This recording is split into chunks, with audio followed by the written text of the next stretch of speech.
আপুনি জানেনে মূৰৰ পৰা চুলি সৰা কোনটো ৰোগৰ লক্ষণ? কণীৰ লগত কি খালে মানুহৰ মৃত্যু হ'ব পাৰে?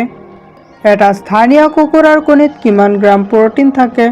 এনেকুৱা ধৰণৰ আৰু কিছুমান নজনা প্ৰশ্নসমূহৰ উত্তৰ জানিবলৈ আমাৰ লগতে ভিডিঅ'টোৰ শেষলৈকে থাকিব বুলি আশা ৰাখি ভিডিঅ'টো আৰম্ভ কৰিছোঁ।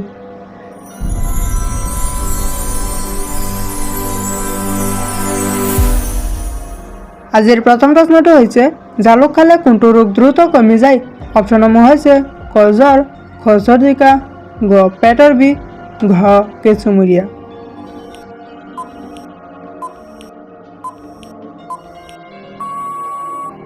ইয়াৰ ভিতৰত শুদ্ধ উত্তৰটো হ'ব অপশ্যন খ চৰ্দিকা। জালুক খালে চৰ্দিকা ৰোগ দ্ৰুত কমি যায়। আমি আহিছোঁ পৰৱৰ্তী প্ৰশ্নটোলৈ। ৰাতি টোপনি অহাৰ আগতে মুড়ি খালে কি হয়? অপশ্যনসমূহ হৈছে অপশ্যন ক ওজন কমে, খ পেটৰ বিষ কমে, ঘ টোপনি বেছি হয়, ঘ হাড় মজবুত হয়।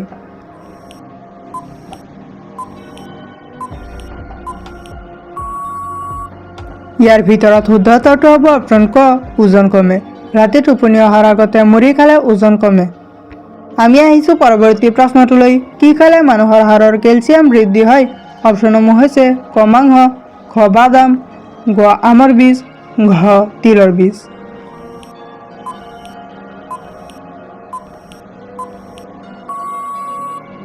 ইয়াৰ ভিতৰত শুদ্ধ উত্তৰটো হ'ব অপশ্যন ঘ তিলৰ বীজ। তিলৰ বীজ খালে মানুহৰ হাড়ৰ কেলছিয়াম বৃদ্ধি হয়। আমি আহিছোঁ পৰৱৰ্তী প্ৰশ্নটোলৈ। অতিৰিক্ত বেছি পৰিমাণে চাহ খালে কি হয়? অপশ্যনসমূহ হৈছে ক গেষ্ট্ৰিক হয়, খ টোপনি কম হয়, গ ভাগৰ লাগে, ঘ পেটৰ বিষ হয়।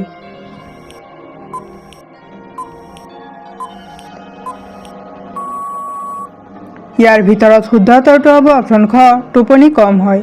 অতিৰিক্ত বেছি পৰিমাণে চাহ খালে টোপনি কম হয়। আমি আহিছোঁ পৰৱৰ্তী প্ৰশ্নটোলৈ। প্ৰতিদিনে কোনটো আহাৰ বেছি পৰিমাণে খালে মানুহৰ মৃত্যু সোনকালে হ'ব পাৰে? অপশ্যনসমূহ হৈছে ক কফি, খ চাহ, গ ভাত, ঘ নিমখ।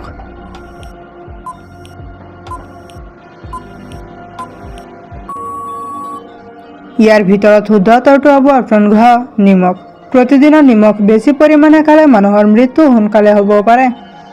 আমি আহিছোঁ পৰৱৰ্তী প্ৰশ্নটোলৈ। কোনটো পাচলি খালে টিউমাৰ 70% কমি যোৱাৰ সম্ভাৱনা থাকে?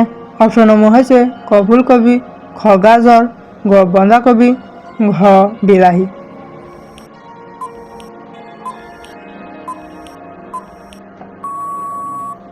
ইয়াৰ ভিতৰত শুদ্ধ উত্তৰটো হ'ব অপশ্যন ক ফুলকবি। ফুলকবি খালে টিউমাৰ 70% কমি যোৱাৰ সম্ভাৱনা থাকে। আমি আহিছোঁ পৰৱৰ্তী প্ৰশ্নটোলৈ। চিপছ খালে মানুহৰ শৰীৰৰ কোনটো ৰোগ হয়? অপশ্যনসমূহ হৈছে ক কেঞ্চাৰ, খ পেটৰ বিষ, গ হৃদৰোগ, ঘ গেষ্ট্ৰিক।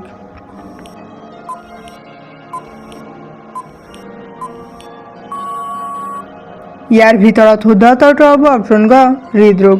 চিপছ খালে মানুহৰ শৰীৰৰ হৃদৰোগ হয়। আমি আহিছোঁ পৰৱৰ্তী প্ৰশ্নটোলৈ। খালী ভৰিৰে খোজ কাঢ়িলে কোনটো ৰোগ দ্ৰুত ভাল হয়? অপশ্যনসমূহ হৈছে ক কেঞ্চাৰ, খ পাইলছ, গ জণ্ডিছ, ঘ ডায়েবেটিছ।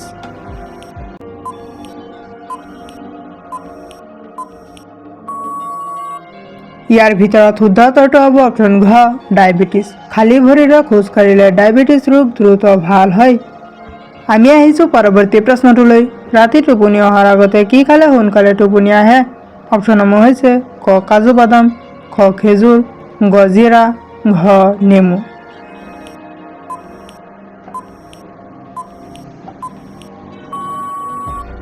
ইয়াৰ ভিতৰত শুদ্ধ উত্তৰটো হ'ব অপশ্যন ক কাজু বাদাম।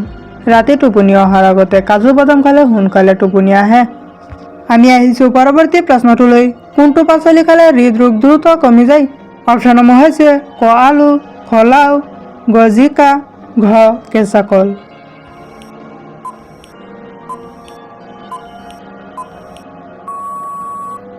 ইয়াৰ ভিতৰত শুদ্ধ উত্তৰটো হ'ব অপশ্যন ঘ কেঁচা কল। কেঁচা কল খালে হৃদৰোগ দ্ৰুত গতিত কমি যায়। আমি আহিছোঁ পৰৱৰ্তী প্ৰশ্নটোলৈ। খালী পেটত গৰম চাহ খালে কি ৰোগ হয়? অপশ্যনসমূহ হৈছে ক কৰ্কট ৰোগ, খ আলচাৰ ৰোগ, গ ডায়েবেটিছ ৰোগ, ঘ এলাৰ্জি ৰোগ।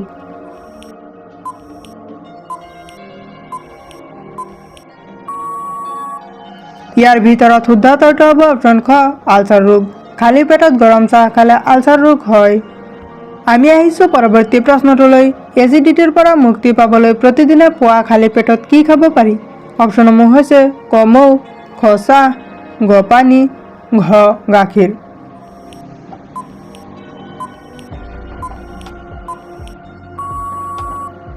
ইয়াৰ ভিতৰত শুদ্ধ উত্তৰটো হ'ব অপশ্যন গ পানী। এচিডিটিৰ পৰা মুক্তি পাবলৈ প্ৰতিদিনে পুৱা খালী পেটত পানী খাব লাগে। আমি আহিছোঁ পৰৱৰ্তী প্ৰশ্নটোলৈ। এটা স্থানীয় কুকুৰাৰ কণীত কিমান গ্ৰাম প্ৰটিন থাকে? অপশ্যনসমূহ হৈছে ক 6 গ্ৰাম, খ 8 গ্ৰাম, ঘ 10 গ্ৰাম, ঘ 12 গ্ৰাম।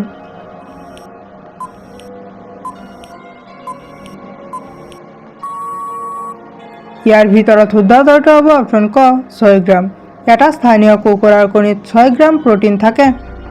আমি আহিছোঁ পৰৱৰ্তী প্ৰশ্নটোলৈ। ঔষধ খোৱাৰ পিছত কি ফল খালে ঔষধ অকাৰ্যকৰী হৈ পৰিব পাৰে? অপশ্যনসমূহ হৈছে ক অমিতা, খ আপেল, ঘ কল, ঘ আঙুৰ।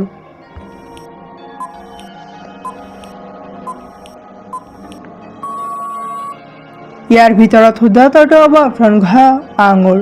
ঔষধ খোৱাৰ পিছত আঙুৰ খালে ঔষধ অকাৰ্যকৰী হৈ পৰিব পাৰে। আমি আহিছোঁ পৰৱৰ্তী প্ৰশ্নটোলৈ। মূৰৰ পৰা চুলি সৰা কোনটো ৰোগৰ লক্ষণ? অপশ্যনসমূহ হৈছে ক টাইফয়েড, খ থাইৰয়ড, গ ডায়েৰিয়া, ঘ জণ্ডিছ।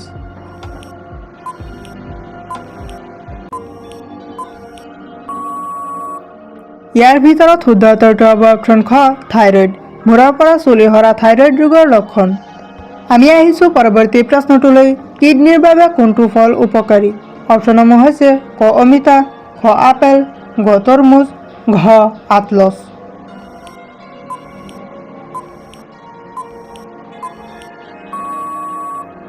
ইয়াৰ ভিতৰত শুদ্ধ উত্তৰটো হ'ব অপশ্যন ক অমিতা। কিডনীৰ বাবে অমিতা ফল উপকাৰী। আমি আহিছোঁ পৰৱৰ্তী প্ৰশ্নটোলৈ। কণীৰ লগত কি খালে মানুহৰ মৃত্যু হ'ব পাৰে? অপশ্যনসমূহ হৈছে ক টমাটৰ, খ গাখীৰ, ঘ নেমু, ঘ কল।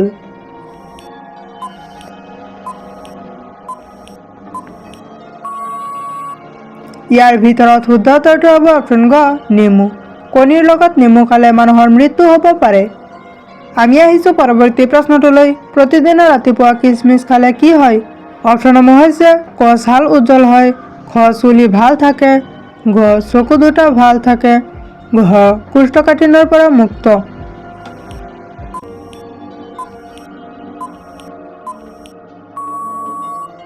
ইয়াৰ ভিতৰত শুদ্ধ উত্তৰটো হ'ব অপশ্যন ঘ কোষ্ঠকাঠিন্যৰ পৰা মুক্ত।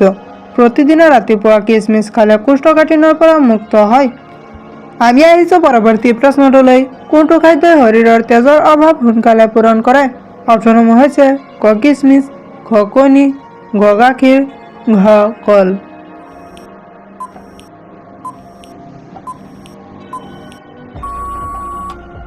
ইয়াৰ ভিতৰত শুদ্ধ উত্তৰটো হ'ব অপশ্যন ক কিচমিচ। কিচমিচ খালে শৰীৰৰ তেজৰ অভাৱ সোনকালে পূৰণ কৰে। আমি আহিছোঁ পৰৱৰ্তী প্ৰশ্নটোলৈ। কোনটো তেলে মানুহৰ ওজন সোনকালে বৃদ্ধি কৰে? অপশ্যনসমূহ হৈছে ক সূৰ্যমুখী তেল, খ সৰিয়হৰ তেল, ঘ নাৰিকল তেল, ঘ বাদাম তেল।